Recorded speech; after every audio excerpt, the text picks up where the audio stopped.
Milbert at sa Tricia. Binabati namin kayo at sa iyong buhay ay huwag niyong kakalimutan. Sa sakramento ng kasal, sabi ni Jesus, ang pinagsama ng Diyos, huwag pag-iwalayin ng tao.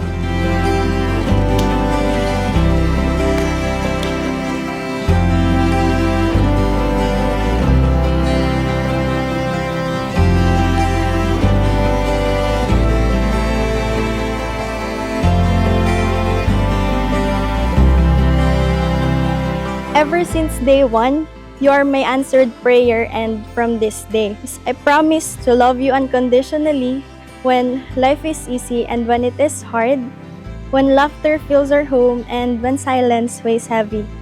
Salamat kasi dumating ka sa buhay ko nung kailangan ko ng karamay. Salamat dahil hindi ko pinilit yung mga panahon na hanapin ka pero kusa ka dumating at binigay ka sa akin ng Panginoon.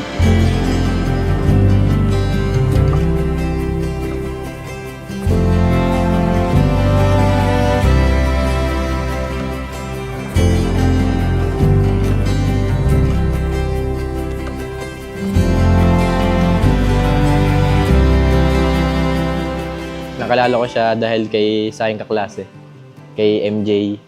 Kasi since pinsan niya si MJ, di yun, pinakalala na MJ sa akin. Matangkad ba yun? Gusto ko kasi mas matangkad sa akin. Tapos fast forward nung birthday niya na, then yun yung first meeting natin. And grabe yung involvement ni MJ sa love story natin na. Bakit ba di ako nakakapagsalita? Ginawan ng ginawa mo, natulala ako sa iyong ganda. Super mabait po siya, hardworking, and super goal-oriented niya. Kasi pag gusto niya talagang pinaghihirapan niya. Mabait, family-oriented, maganda. Wala akong maisip eh, kinakabahan ako eh. Halika na, sabayan ka na, huwag kang maiyak, takot sabihin mo ang iyong gusto at ibibigay sa'yo.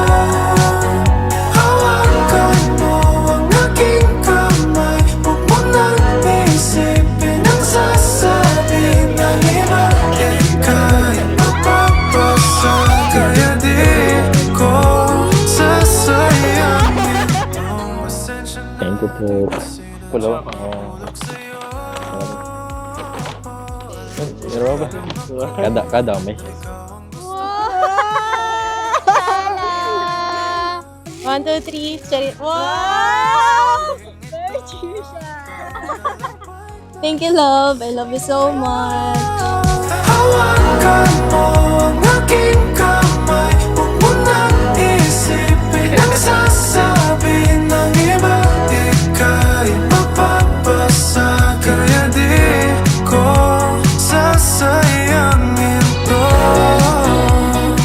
Tricia, yun na lang buhay ang itatahakin. Kung ano man yung mga dati mong ginagawa ay iba na ngayon.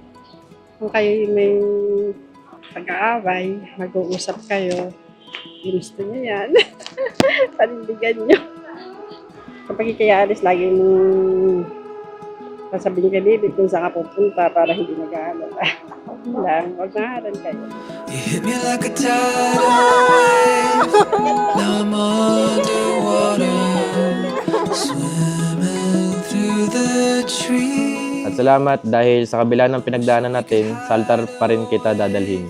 Naway maging sentro natin, ang Panginoon, sa relasyon natin na to, para sa tuwing may haharapin tayong problema, masusolusyonan natin dahil sa gabay niya at pagmamahal niya sa atin. I can fly high. It's all speeding by.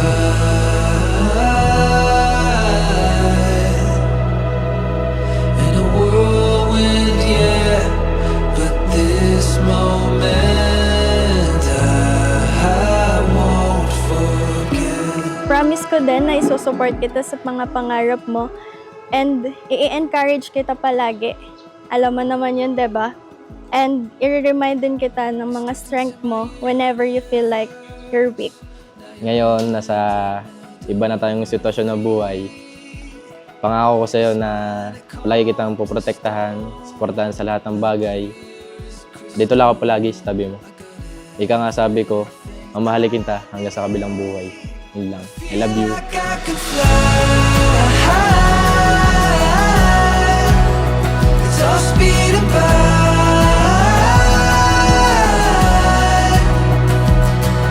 In a whirlwind, yeah, but this moment I won't forget.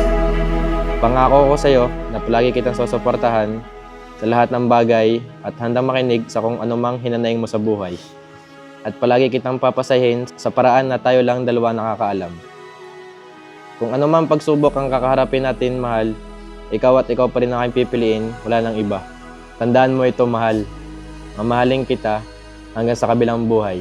Mahal kita palagi. Mahal.